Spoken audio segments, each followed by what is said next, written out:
wa ma syaa fa'al. Ini merupakan ketetapan Allah, dan apa yang Allah kehendaki itulah yang terjadi. Kita mau cerita apa sekarang tentang rumah tangga yang rusak. Terjadinya apa? Perceraian setelah sebelumnya kemudian rumah tangga itu baik-baik saja. Nah, maka yang pertama, kita perlu tahu betul bahwa rumah tangga ini bukan sesuatu yang bisa dibuat main-main. Bahkan Allah Ta'ala, sebagaimana Anda semua telah memahami dan mengerti, itu menyetarakan perjanjian ijab dan qabul dalam rumah tangga. Itu seperti perjanjian yang Allah ambil dari Bani Israel, agar mereka tidak menyembah kecuali hanya kepada Allah. Disetarakan oleh Allah dengan kalimat mitsaqan ghalidha, suatu perjanjian yang sangat kuat, suatu perjanjian yang sangat berat, yang kelak pertanggungjawabannya bukan hanya di mata mertua Anda, bukan hanya di mata pasangan suami atau istri Anda, tapi kelak pertanggungjawabannya Allah Subhanahu wa Ta'ala langsung yang akan menanyakannya. Itulah kenapa kemudian rumah tangga ini adalah sesuatu yang kita tidak boleh mempermainkannya. Orang yang berumah tangga adalah orang yang harus bersikap dewasa. Mereka yang berumah tangga adalah mereka yang telah melepaskan kesenangan pribadinya untuk berubah menjadi kesenangan bersama suami, istri, dan anak-anak. Orang yang telah berumah tangga adalah orang yang telah melepaskan egonya. Jangan sampai aku bahagia tapi rumah tanggaku rusak. Jangan sampai aku senang di luar bersama teman-temanku tapi istriku menderita di rumah. Jangan sampai aku menghamburkan uangku untuk hobi dan kesenanganku tapi kemudian anak-anakku tidak mendapatkan jatah rezekinya. Nah, maka orang yang berumah tangga ini adalah orang yang benar-benar diharapkan dia telah sempurna secara ilmu, telah sempurna secara akal, dan telah sempurna secara kejiwaan. Harapannya apa? Agar di rumah tangga itu ketika terjadi masalah bisa diselesaikan dengan kepala dingin. Nah, sekarang Anda mau tanya sama Al-Akh Abu Shanun, sebelum nikah ada masalah nggak? Sebelum nikah? Nggak ada, Ustaz. Ada. Setelah nikah? Oh, maksudnya masalah? Ya, masalah dengan teman, masalah di masyarakat, masalah dengan orang tua. Sebelum nikah ada masalah nggak? Pasti ada. Pasti. Setelah nikah tambah ada masalahnya? Tambah. Bertambah karena sebelum menikah kita hanya berpikir tentang diri kita. Tapi setelah menikah kita berpikir tentang pasangan kita. Setelah kita punya anak tambah lagi masalahnya, berpikir tentang masalah anak. Maka artinya jangan Anda berharap ada rumah tangga yang kemudian terbebas dari masalah. Nah, setelah kita yakin bahwa rumah tangga itu pasti ada masalah yang menghadang, maka suami, istri harus betul-betul memiliki jiwa yang lapang, harus betul-betul memiliki kedewasaan agar kemudian rumah tangga itu menjadi rumah tangga yang baik. Itu poin yang pertama yang kita harus sepakat. Poin yang kedua, ingat pemirsa, Anda tidak perlu bersedih terlalu. Anda tidak perlu menyesali semua yang telah terjadi ini dengan penyesalan yang terlalu dalam. Udah, take easy. Apa take easy? Slow. Boles bro. Boles, gitu, bro. Ya. Tenang aja, tenang. Karena begini, poin kedua, tidak ada seorang pun di antara kita yang bisa berlari dari ketetapan takdir yang Allah catatkan untuk kita masing-masing. Saya ulang ya. Jadi tidak ada seorang pun dari kita yang bisa berlari untuk pergi dari takdir yang telah Allah catatkan untuknya. Ada orang bisa lari dari takdirnya? Tidak bisa. Tidak bisa. Ya. Artinya dia mau pergi kemanapun, yang dikunjungi dan yang didatangi adalah takdirnya. Dia mau berikhtiar seperti apapun, ikhtiar itu tidak akan membuahkan hasil kecuali apa yang Allah tetapkan. Ma asabaka lam yakun liyukhti'ak wa ma akhta'aka lam yakun liyusibak. Apa yang telah Allah catatkan tidak mungkin luput darimu, dan apa yang bukan menjadi takdirmu tidak akan pernah datang kepadamu. Dan itu apa Allah katakan? Rufi'atil aqlam wa jaffatis suhuf. Pena yang Allah gunakan untuk mencatat takdir sudah Allah angkat, dan kertas catatan itu pun sudah kering. Nah, maka sekarang begini, ketika kita yakin semua itu adalah ketika semua itu adalah ketetapan takdir Allah Subhanahu wa Ta'ala. Aisyah sana.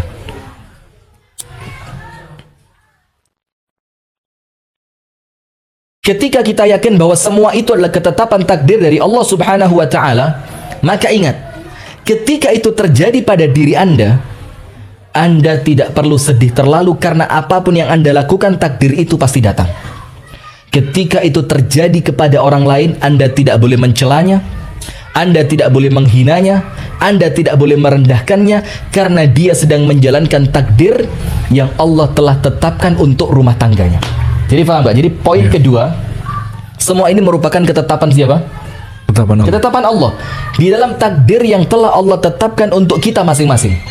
Yang takdir itu, pemirsa yang dirahmati oleh Allah Subhanahu wa taala, adalah takdir yang kita tidak mungkin bisa lari darinya. Yang takdir itu tidak mungkin kita bisa menjauhinya.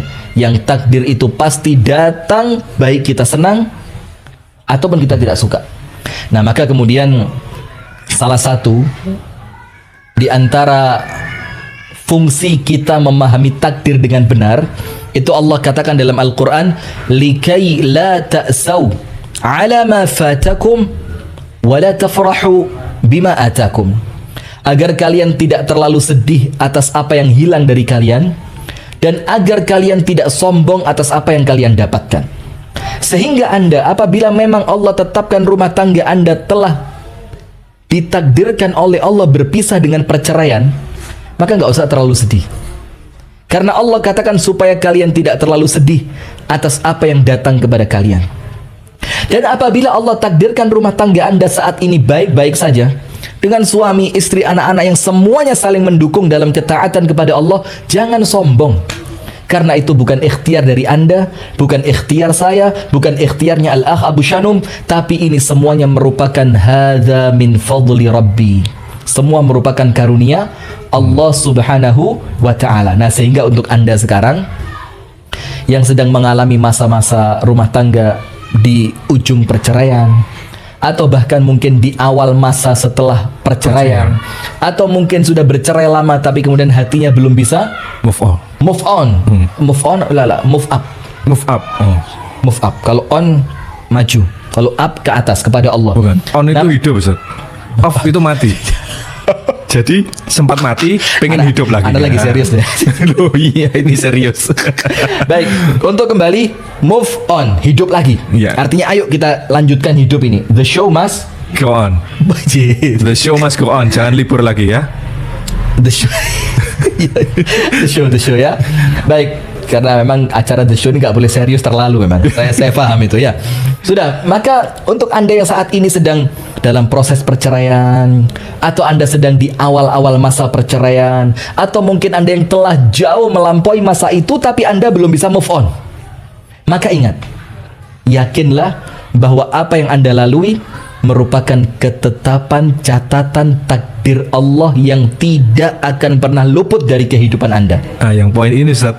Apa Jadi itu? keinget kejadian kemarin. Apa itu? Waktu kita ke Solo. Wah, itulah. Itulah ya Allah, takdir. Tapi manfaatnya besar. Manfaatnya besar. jadi pemirsa, ini mungkin sedikit intermezzo ya di tengah-tengah. Ketika kita juga mengalami sesuatu yang sama sekali, ketika kami menerima undangan kajian kepada Ustadz, kemudian kami sampaikan, dan bener-bener nggak pingin sebenarnya, karena forumnya sebenarnya bukan forum majelis taklim saat gitu ya. Betul. Alasannya seperti itu. Apalagi kan normalnya ada ceramah itu ketika akad nikah. Akad nikah. Bukan ketika lamaran. Nah, ini acaranya lamaran. Kemudian Anda bilang ke Abu Shanum, tolak aja. Ngapain lamaran pakai ceramah? Saya bilang. Wah, begitu. Masya Allah. Ternyata qadarullah, ya sebenarnya kita bingung ketika ke sana itu, Ustaz, ini gimana sebenarnya undangannya ini siapa? Terus Bahkan sampai hari ini nggak tahu yang undang siapa. Sampai hari ini nggak tahu. Akhirnya kita berangkat aja kan? Iya, berangkat, dan kok ya pas nggak biasa loh. Bisa jalan ikut sampai ke luar kota ya, Solo lah. Solo itu kan termasuk jauh ya, Ustaz ya. Hitungannya jauh. Hitungannya jauh, tapi sampai bisa ikut. Dan Masya Allah di sana ya ketemu banyak orang-orang baik lah di sana. Masya Allah manfaatnya luar biasa. Keluarga yang baik, orang-orang yang baik, ketemu Ustadz Ali Bazmul. Semoga Allah menjaga beliau yang sebelumnya kami hanya dengar namanya, sekarang ketemu dengan orangnya begitu. Masya Ini Allah. masih amazing, Ustaz. Bagaimana cara Allah itu mendorong kita sampai ke Solo. Dan ada satu di balik itu yang kita nggak perlu cerita ke pemirsa ya. Jadi ternyata saya sempat ngomong sama Al-Akh Abu Shanum, rezeki itu datangnya tidak disangka, tapi ingat keluarnya juga Tidak disangka. Jadi tapi nggak usah khawatir, antara keluar dan masuknya itu kan yang ngatur Allah. Iya. Jadi nggak usah pusing juga ya. Udah pemirsa. Jadi begini, poin kedua ini tentang takdir. Jadi udahlah, take easy, biasa aja. Untuk yang sudah bercerai, ayo move on. Untuk yang melihat rumah tangga orang lain bercerai, nggak usah kemudian dihina. Atau untuk rumah tangga Anda yang sedang baik-baik saja, jangan sombong. Banyak bersyukur kepada Allah karena semuanya merupakan ketetapan takdir dari Allah. Maka banyak-banyak mengucapkan apa? La haula wala quwata illa billah. Tidak ada daya, tidak ada upaya, tidak ada kekuatan, tidak ada kepandaian, tidak ada ikhtiar, kecuali semua itu di tangan Allah Subhanahu wa ta'ala. Nomor 3, sambil antum ingetin pemirsa untuk misalkan mau menuliskan pengalamannya begitu, silakan pemirsa. Kalau silakan pemirsa, bisa langsung. Tadi ada yang tanya juga, Ustadz, mau bertanya ke WA ke nomor mana? Ini bisa ke nomor interaktif kalau memang tidak berkenan menulis di kolom komentar YouTube. Tapi kalau berkenan silahkan bisa ke nomor interaktif yang tadi kami bacakan. Nah, ini kami ulangi lagi di 081 334 376 992. Kami ulangi lagi agar disimak dengan baik. Nanti mungkin bisa dibantu ditambahkan ya operator. Di kolom komentar YouTube bisa dipin di 081 334 376 992. Nah, nanti ketika Ustaz selesai menyampaikan materi, bisa bergabung menyampaikan pertanyaannya langsung atau justru menambahkan pengalaman Ustaz ya, yang mungkin bisa bermanfaat untuk yang lain ya, kita share. Insyaallah. Poin ketiga, jadi begini, nomor 1 ingat, pernikahan itu bukan sesuatu yang remeh yang kemudian Anda harus permainkan. Nomor 2, ingat, gak usah terlalu sedih, gak usah terlalu bahagia, karena semuanya merupakan catatan takdirnya siapa? Allah Subhanahu wa ta'ala. Bukan berarti tidak boleh sedih. Jangan terlalu. Sedihnya wajar. Sedih itu normal banget, normal banget. Sampai Rasulullah aja sedih ketika ada ucapan dari orang-orang kafir tentang. Tapi bagaimana kita mengelola kesedihan itu agar kemudian sedih ini tidak menjadi berkesinambungan dan merusak aktivitas kita yang lain. Poin ketiga, saya mau mengucapkan satu ucapan yang ekstrim banget. Enak ya? Tafadhol Ustaz, tafadhol. Ada kopi, ada durian, Masya Allah. Tapi tempat sampahnya nggak ada ini, antum jangan bawa. Sudah nggak bisa nahan ini. Oh ya, antum makan belum sarapan. Boleh. Ya. Oh, Masya Allah. Sambil kita cerita, begini pemirsa, saya mau ngomong serius. Tapi mohon maaf ya, saya mau mengucapkan suatu kalimat yang mungkin akan terkesan kontroversi, tapi insya Allah Anda akan mengerti setelah Anda mendengarkan penjelasan dari saya. Cerai itu ibadah. Garis bawahi dulu. Cerai itu ibadah. Loh Ustaz, bagaimana? Bukankah disebutkan dalam hadis abghadul halali indallahi at-talaq? Perbuatan halal yang paling Allah benci adalah perceraian. Begini, hadis yang mengatakan perkara halal yang paling Allah benci adalah perceraian, itu disebutkan oleh sebagian ulama hadis derajatnya adalah hadis yang dhaif, hadis yang lemah. Karena lucu, mana mungkin Allah menghalalkan sesuatu tapi kemudian Allah membencinya? Padahal sesuatu yang halal itu tentu sesuatu yang dicintai oleh Allah. Nah, maka termasuk ketika kita ngomong perceraian, saya ulang sekali lagi, tolong diperhatikan dengan baik agar tidak menjadi kesalahpahaman. Cerai itu ibadah ketika memang perceraian itu mendekatkan kita kepada Allah. Caranya dijalankan sesuai apa yang diajarkan oleh Allah. Nomor 1, cerai itu ibadah kapan? Ketika dengan bercerai Anda semakin dekat kepada Allah. Yang kedua, ketika perceraian itu dijalankan sesuai aturan Allah. Sekarang saya mau tanya, mana mungkin Allah mensyariatkan sesuatu kemudian ketika syariat itu kita lakukan tidak bernilai ibadah? Kan nggak mungkin. Termasuk talak atau cerai, ini syariatnya Allah, adalah solusi terakhir untuk kemudian kita menyelesaikan masalah. Ini solusi terakhir untuk kita menyelesaikan masalah apa? Rumah tangga kita.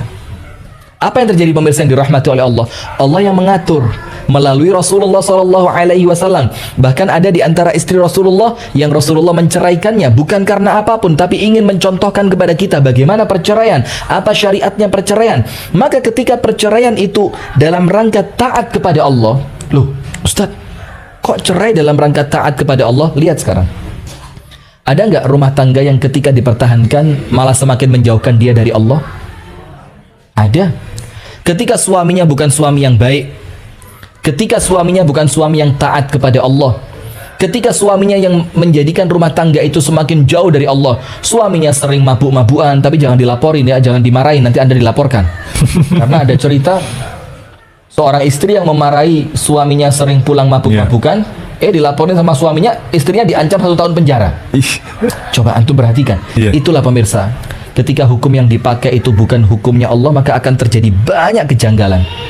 Nah, saya lanjutkan. Perceraian itu ibadah karena ini merupakan solusi yang Allah berikan untuk rumah tangga yang memang betul-betul mentok tidak bisa lagi dipertahankan. Karena apa? Ada rumah tangga yang apabila dipertahankan, maka rumah tangga itu semakin menjauhkan anggota keluarganya dari Allah. Misalkan, suaminya tidak sholat, atau istrinya tidak mau menutup aurat, atau istrinya senantiasa tidak mau diarahkan untuk taat kepada Allah dan Rasulnya, atau si suami yang senantiasa jauh dari Allah, maka ketika itu memang betul-betul tidak bisa lagi diperbaiki, Allah kasih solusi. Apa solusinya?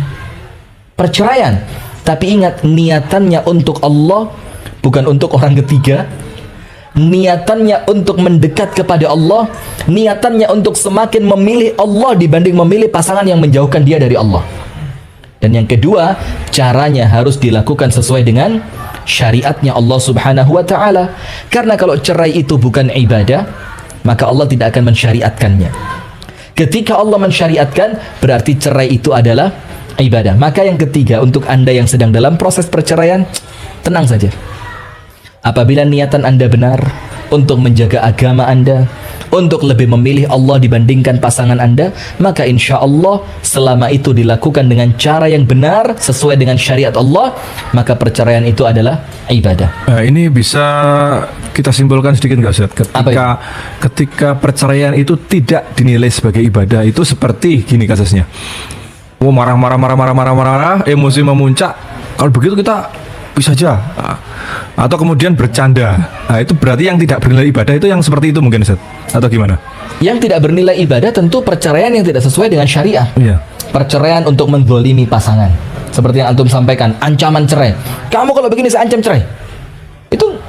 Itu malah bisa jadi bernilai dosa, karena semakin menyudutkan pihak lain, semakin menyudutkan istri, semakin menakutkan, menyeramkan bagi istri. Tapi ketika perceraian itu merupakan solusi, maka tentu dia bernilai ibadah. Apa seperti ini Ustaz? Waktu ketika Ustaz cerita tentang siapa itu ya, yang istri Nabi yang udah mulai usia lanjut kemudian ditawarin, Ummuna Saudah radhiyallahu ta'ala anha. Kemudian Rasulullah kan menawarkan Saudah, karena Rasulullah SAW masih energik. Bahkan Rasulullah itu memulai perang ketika usianya 52 tahun. Dan energi gitu, usia 50. Sementara ibunda kita Saudah radhiyallahu ta'ala anha, itu wanita yang Rasul nikahi dalam keadaan usianya tidak lagi muda. Semakin berjalannya waktu, fisik beliau radhiyallahu ta'ala anha mulai melemah. Maka Rasul khawatir membebani beliau. Maka Rasulullah menawarkan apa? Bercerai. Jadi seperti itu. Jadi solusi seharusnya. Solusi begitu ya. Jadi ketika ini Ustaz ya, ketika kita melihat pasangan kita kemudian apa ya, dia tidak mampu lagi memenuhi kewajibannya secara fisik gitu Ustaz ya, mungkin ya. Jadi seperti itu bisa Ustaz ya, daripada nanti dia tidak mampu memenuhi keinginan suami, pada akhirnya berdosa. Betul, gitu ya? Itu kan maka dibilang cerai itu terkadang juga bisa menjadi solusi terbaik untuk sebuah rumah tangga begitu. Masya Allah. Jangan sampai kedoliman berjalan terus, jangan sampai kemudian salah satu pihak merasa tersakiti terus. Kenapa kita nggak ambil langkah ini saja? Tapi ingat, tema ini memang temanya kan move on pasca perceraian, bukan kemudian wah Ustadz kok nyuruh cerai lah. Itu yang ketiga. Jadi ingat, cerai itu bisa bernilai ibadah. Sehingga Anda yang mungkin telah terjatuh pada jurang perceraian, ketika Anda luruskan niat, ketika Anda niatkan ikhlas karena Allah untuk mencari sesuatu yang lebih mendekatkan diri kepada Allah, maka jangan khawatir, Anda insya Allah dalam ibadah. Walaupun kita tahu ibadah yang satu ini nampaknya kurang menyenangkan. Poin keempat, untuk Anda yang terlanjur sudah bercerai ya, atau bahkan dituntut cerai oleh suami dalam keadaan Anda masih cinta sama suami. Ya Allah, anak kalau cerita ini sedih. Jadi ada seorang perempuan yang baik banget sama suaminya.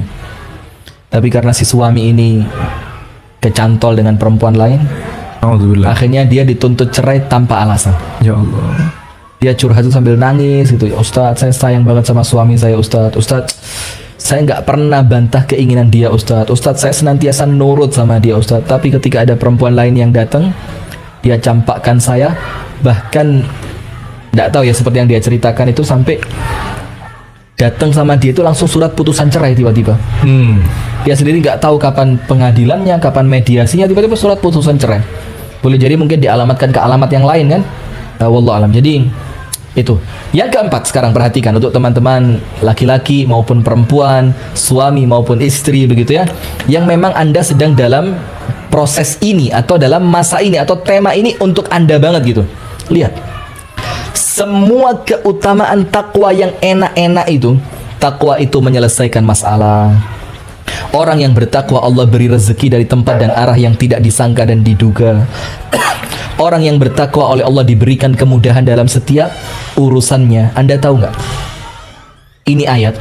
Wa may yattaqillaha yaj'al lahu makhraja wa yarzuquhu min haitsu la yahtasib. Wa may yattaqillaha yaj'al lahu min amrihi yusra. Orang yang takwa Allah beri jalan keluar. Orang yang takwa Allah beri rezeki dari tempat yang tidak disangka dan diduga. Orang yang bertakwa Allah jadikan mudah semua urusannya. Allah merinding kan? Mudah semua urusannya.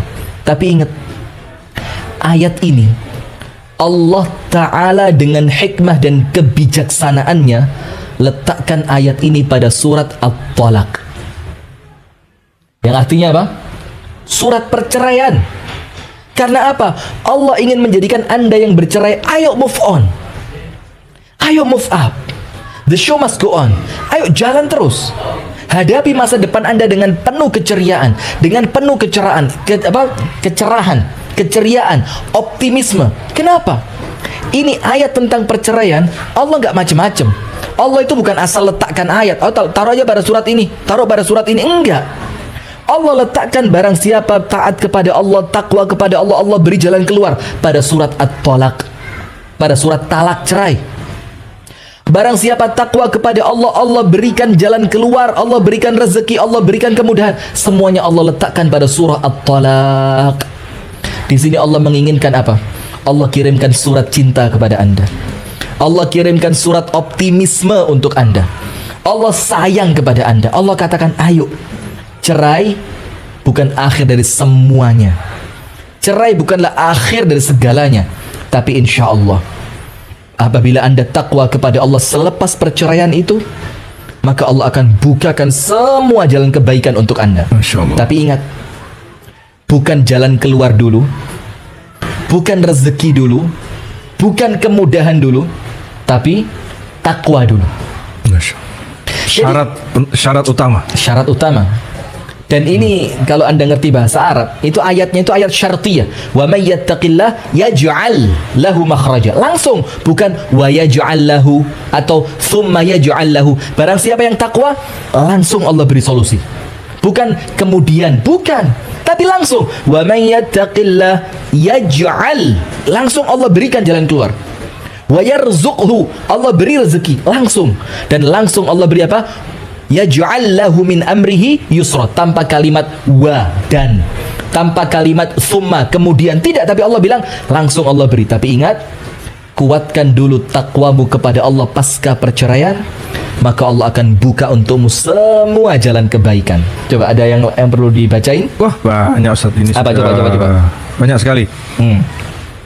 Coba ada yang komen, lihat. Kok cerita Ustaz kayak saya ya? Nah, itu salah satunya. Ya Allah, ya Allah. Nah, kita baca lagi Ustaz ya. Iya. Assalamualaikum. Caranya saya sedang berusaha move on dari kematian suami saya karena corona Juli kemarin. Masih suka bingung Ustaz, harus berusaha melupakannya dengan tetap mendoakannya atau bagaimana ya Ustaz? Saya suka cari kesibukan dan taklim. Nah, berarti mencari kesibukannya dengan taklim. Baik. Ya. Perhatikan ibu yang bertanya. Setelah Anda berikhtiar untuk move on, setelah kematian suami terkena corona, ingat Bu, move on itu bukan berarti lupa. Itu penting. Move on bukan berarti lupa. Rasulullah SAW mencintai istri-istrinya radhiyallahu taala anhunna itu bukan berarti kemudian beliau melupakan Ibunda Khadijah. Rasul tetap ingat dengan kebaikan Ibunda Khadijah. Rasul tetap menyebut-nyebut kebaikan Ibunda Khadijah dalam keadaan Rasulullah telah memiliki istri-istrinya yang lain. Maka untuk Anda, ingat, bukan berarti move on itu Anda harus lupa kepada suami, tapi move on itu justru dengan mendoakan suami. Move on itu justru dengan mengingat kebaikan suami. Move on itu justru dengan menjaga amanah suami. Move on itu justru dengan kebaikan-kebaikan yang Anda ingat dari suami Anda. Baik, kita terima dulu ya. Kita terima dulu ya, interaktif. Kalau materinya masih ada dua lagi, tapi Dua lagi. apa? Ya baik, kita terima satu aja dulu. Baik, halo, assalamualaikum. Oh, kita tunda dulu, Ustaz. Kita lanjutkan dulu aja. Loh, nggak apa-apa, seharusnya masuk aja. Gak apa-apa. Ya wis, tafadhol, Ustaz. Baik, begini pemirsa. Saya jadi bingung sekarang. Yang tadi. Jadi, Ya. poin yang keempat, justru ayat-ayat yang berbicara tentang ketakwaan itu mendatangkan solusi. Ketakwaan itu memberikan jalan keluar. Ketakwaan itu mendatangkan rezeki. Ketakwaan itu mendatangkan kemudahan. Itu Allah letakkan pada surah At-Talaq supaya pesannya itu terkirim untuk Anda. Supaya pesannya itu betul-betul sampai kepada Anda yang telah bercerai. Ingat, kasih sayang Allah itu bisa lewat suami dan bisa lewat selain suami. Kasih sayang Allah itu bisa Allah berikan dengan Anda memiliki rumah tangga ataupun tanpa Anda memiliki rumah tangga. Nah, maka poin yang keempat, ingat, takwa kepada Allah setelah perceraian itu perkara yang sangat penting untuk Anda membangun kembali harapan masa depan yang cerah. Poin kelima, begini yang kelima, atau kita terima, baik-baik kita terima. Oh sudah, terputus, Ustaz. Kita lanjutkan dulu. Masuk lagi. Baik, halo, assalamualaikum. Terputus, Ustaz. Baik, Terputus. silakan dilanjutkan dulu, Ustaz. Baik, begini pemirsa, poin kelima. Jadi bagaimana kita move on pasca perceraian itu. Rasulullah Shallallahu Alaihi Wasallam mengingatkan kita untuk kemudian kita ini benar-benar senantiasa memandang ke depan dan tidak sibuk dengan apa yang telah lalu di belakang kita. Karena Anda perlu ingat, untuk teman-teman yang sudah bercerai ya, Anda hidup itu cuma satu hari ini saja. Kemarin sudah lewat dengan semua kenangannya. Esok hari belum tentu Anda bangun dalam keadaan masih hidup di dunia ini. Maka hari ini Anda hidup, di hari inilah Anda lakukan yang semaksimal mungkin yang Anda bisa, yang Anda mampu. Itulah kenapa Rasulullah Shallallahu Alaihi Wasallam mengingatkan, ini bukan hanya untuk orang yang telah bercerai, bukan. Tapi untuk siapapun yang mendapatkan atau merasa buruk hidupnya, nasibnya, pencapaiannya, apa Rasul katakan? La taqulu law. Janganlah kalian mengucapkan seandainya. Kenapa begitu? Karena ucapan seandainya ini membuka pintu setan untuk masuk merusak Anda. Akan tetapi Rasul mengucapkan apa? Qul, katakanlah, qaddarullah wa ma syaa fa'al. Ini merupakan ketetapan Allah dan apa yang Allah kehendaki itulah yang terjadi. Masya Allah. Jadi ketika sudah terjadinya perceraian, maka Anda nggak perlu mengucapkan, aduh seandainya kemarin saya nggak ngomong begitu, aduh seandainya kemarin saya taat sama dia, aduh seandainya kemarin saya tidak keluar rumah, aduh seandainya kemarin saya nggak ketemu sama dia. Jangan. Karena itu akan semakin menjadikan Anda semakin terpuruk, akan menjadikan Anda semakin menyesal, akan menjadikan Anda semakin susah untuk bangkit dan melangkah ke depan dengan penuh harapan. Maka ketika Anda sudah bercerai, sudah. Jangan lagi Anda mengungkit, seandainya ya, seandainya. Jangan. Kenapa? Karena apa yang telah Anda lewati sampai Anda menangis darah pun tidak akan pernah bisa kembali. Ya Allah. Tidak akan pernah bisa kembali. Ada seorang anak yang menangis sejadi-jadinya di makam ibundanya. Tapi apa? Merubah apa? Bermanfaat apa? Mendatangkan kebaikan apa? Tidak sedikit pun.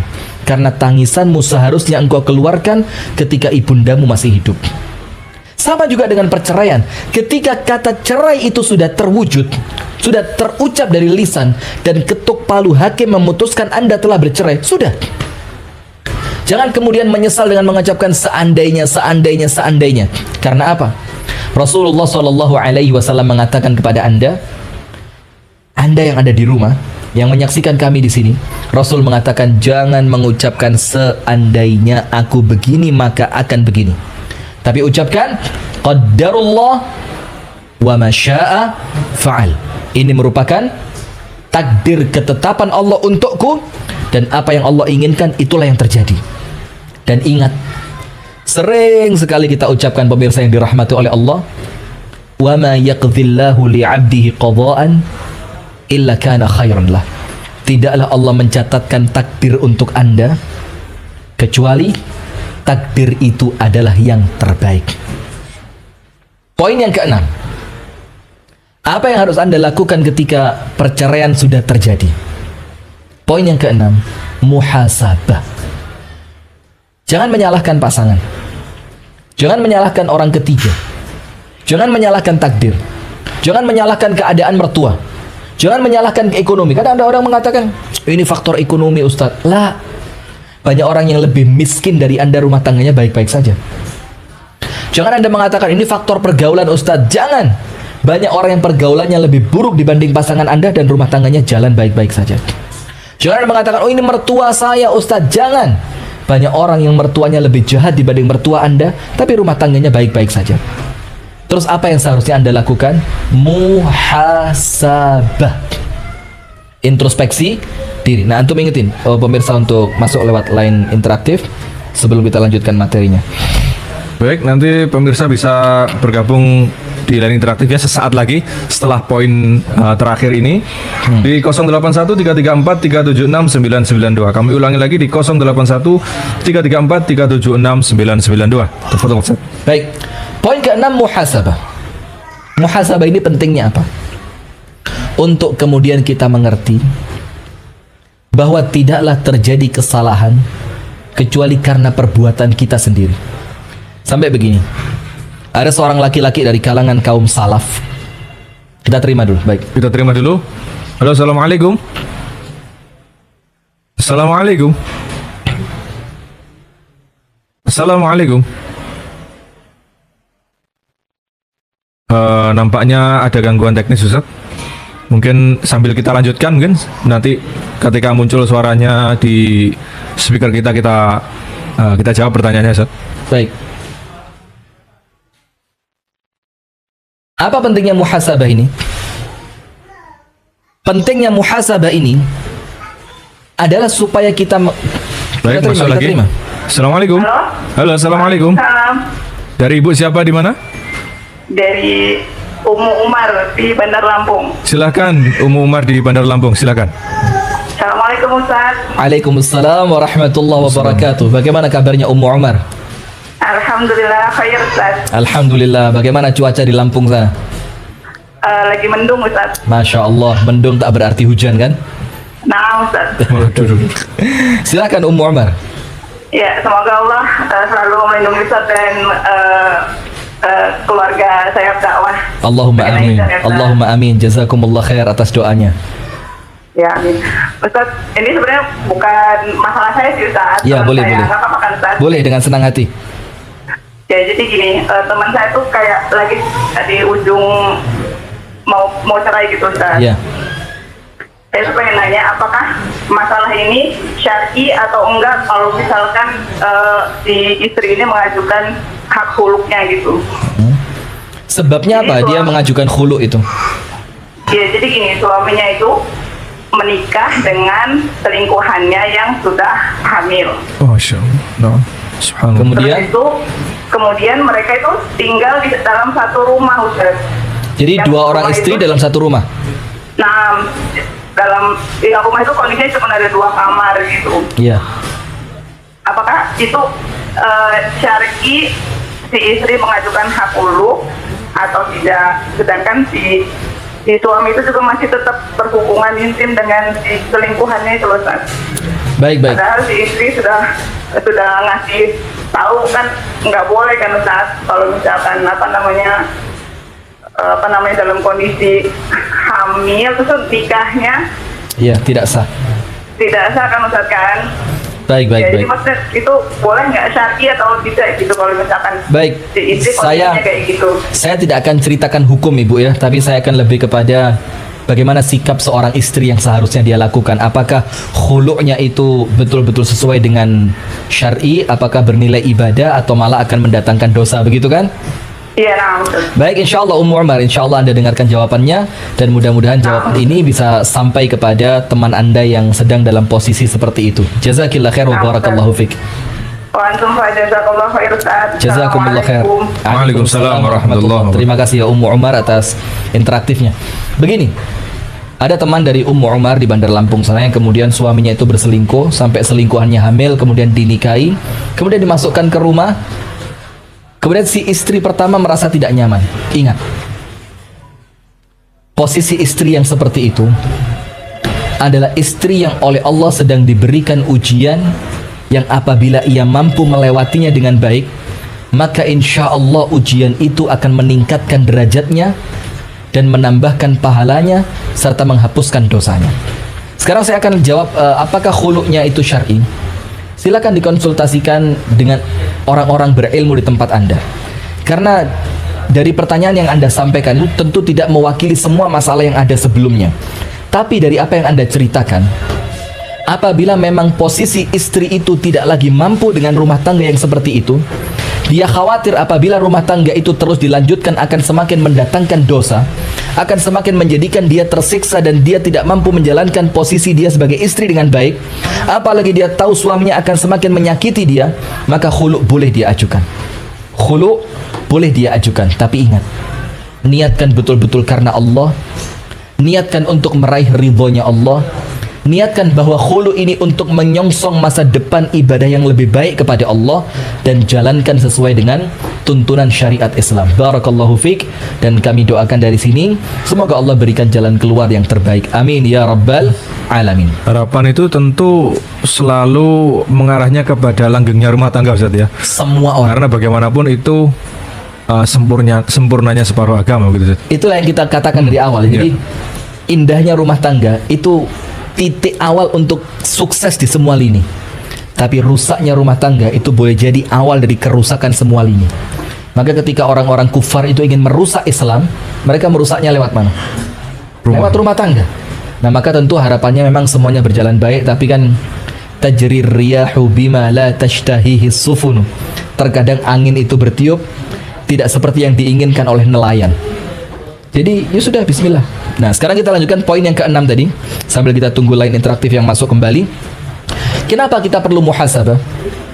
Karena kita tahu tidaklah terjadi keburukan, musibah, celaka dalam diri kita kecuali karena dosa kita. Maka salah seorang ulama salaf mengatakan begini, inni la'asillaha, aku bermaksiat kepada Allah, wa ajidu atharaha fi khuluqi dabbati wa imraati. Aku ini bermaksiat kepada Allah subhanahu wa ta'ala, dan langsung aku lihat dampak buruknya pada akhlak istri dan kendaraanku, binatang tungganganku. Artinya apa? Ketika ada masalah dalam rumah tangga, di ujung perceraian atau bahkan telah bercerai, maka jangan Anda menyalahkan siapapun kecuali diri Anda sendiri. Introspeksi. Nah, sekarang setelah Anda introspeksi, tapi ingat, introspeksinya bukan introspeksi bohong-bohongan. Introspeksi diri, muhasabah diri dengan penuh ketulusan hati. Ngaku kalau memang salah. Lihat kalau memang ada kekurangan, tambal kekurangan itu. Lihat kalau memang ada kecerobohan dalam rumah tangga, perbaiki. Nah, setelah Anda introspeksi dengan jujur di dalam hati, baru kemudian apa? Baru kemudian, ayo untuk move on ke depan, perbaiki. Sebelumnya perceraian itu karena kesalahan pada poin mana. Jangan diulang pada rumah tangga yang ke depannya. Cek lagi, kesalahan dariku pada posisi sebelah mana. Maka jangan Anda lakukan kembali. Ini introspeksi fungsinya untuk supaya rumah tangga Anda ke depannya menjadi rumah tangga yang baik. Nah, maka Untuk sebagian ibu-ibu ataupun bapak-bapak yang kemudian merasa, udahlah nggak usah nikah lagi setelah ini. Jangan. Menikahlah. Karena harapannya, Anda tidak tahu, la'allallaha yuhdithu ba'da dzalika amra. Apa kehendak Allah setelah perceraian ini? Boleh jadi Anda didekatkan dengan laki-laki saleh yang akan membahagiakan Anda sepanjang usia. Dan boleh jadi Anda didekatkan dengan seorang wanita